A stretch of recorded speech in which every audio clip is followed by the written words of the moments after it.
So former Missouri House Speaker John Diehl, Republican, he's been sentenced to prison. This is a rare instance in the US where you will actually see justice served, especially to a white Republican.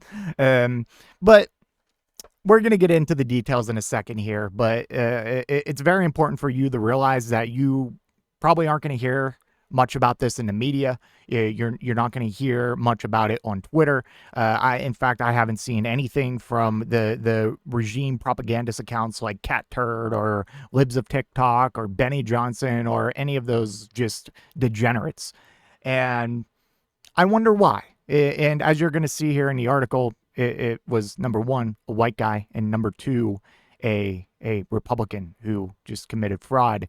And of course, it only matters when fraud is committed by a person of color or a Democrat. Bonus points if it's both. Okay. So let's go ahead and get into this article. It's just frustrating, man. It's frustrating. I hate hearing Republicans talk about fraud like it's only Democrats doing it when provably there is objectively more fraud on the Republican Party. If it was up to me, I would laser both parties and create something new. But we keep playing these team games and we just end up in this finger wagging back and forth while no one actually has any real like convictions or principles. It's so annoying. Look at Senator Rick Scott. Didn't he commit like almost $1 billion in like Medicare or Medicaid fraud? Look at Donald Trump himself. It's so unbearable, man. I can't take it. But anyways, some justice being served. I give it I'm not sure what the charges are here. If it's federal, then I give it at least a 60% chance he gets a pardon. But anyways, former Missouri House Speaker sentenced to prison for COVID relief fraud. A former Missouri House Speaker was sentenced Monday to 21 months in prison after pleading guilty to wire fraud for misusing federal COVID-19 relief funds for his personal benefit. Former Republican House Speaker John Diehl received about $380,000 in federal loans for his law firm between 2020 and 2022 through a program intended to help cover operating expenses for businesses affected by the coronavirus pandemic. But Diehl admitted in a September plea agreement, that he instead used the money for personal expenses, including country club fees, swimming pool maintenance, his home mortgage, and vehicle payments for a Tesla, Audi, and Jeep. Prosecutors said he used more than half the money to fund his law firm's defined benefit plan, of which he was the only participant. Only 21 months. I don't give a shit if this is a plea agreement. Lock him up and throw away the key. Okay. All right. And Republicans would agree with that statement if it was a Democrat or a Somali. Like, let's be real. Anyways, where was I? Of which he was the only participant and also paid off a civil settlement related to his time as state House Speaker. So he was a part of another settlement. I'm not sure what that was, but maybe it'll. Oh God. Oh geez. Okay. I just skimmed the next paragraph and okay. Right on brand for a Republican House Speaker.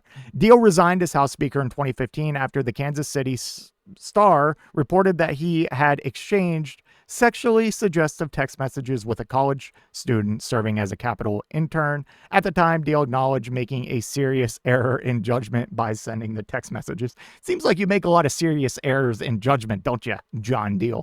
In 2023, the Missouri Ethics Commission imposed a roughly $47,000 fine on Diehl for campaign finance violations, including allegations that he used nearly $6,800 of campaign funds to pay for personal expenses. So he's just, he's doing a lot of stuff, but we going to hear anything about it? No, we're not. Diehl had asked the federal court to spare him from prison, noting that he had already paid back all the pandemic relief funds to the Small Business Administration. Oh, this is a federal charge, right? To the federal court. Oh, damn it. He's going to get pardoned. Actually, I'm not sure of his relation with Trump, but like, if he has money, he's going to get pardoned. The U.S. Attorney's Office had recommended a prison sentence of 21 to 27 months in addition to prison time. The court on Monday ordered Diehl to pay a $50,000 fine. Through his education in public office, defendant had every privilege and opportunity, and to put it bluntly, he knew better than to engage in the charged fraud scheme, Assistant U.S. Attorney Hal Goldsmith said of Diehl in a court filing. and the AP comments spot on. If Diehl was a Democrat, the GOP would legalize public flogging and name the bill after him. That's so damn true. I'm not sure why, but the majority of corrupt lawmakers seem to prefer the Republican Party. That is also so true. Again, there are plenty of corrupt Democrats. I would label any like standard liberal corporate Democrat as corrupt, and I will happily call that out, and I will happily advocate for these people to be absolutely lasered out of existence, figuratively, allegedly, in a video game. And that's fine with me. I don't care what party. I'm just tired of one side only caring about fraud from the other side when they, like, it's not even close to who committed more fraud. Okay, it's not even close. You're president. All right, you're president. Disgusting. I am a public servant, and I can't understand people who work to destroy the public trust. And a lawyer, no less, for shame.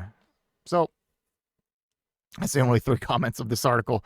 But yeah, you're not going to hear anything from this in mainstream media or on like social media, because honestly, he's a Republican and he's white, and Democrats in turn are also just spectacularly terrible at drumming up the kind of hate and outrage that Republicans are able to drum up within their base.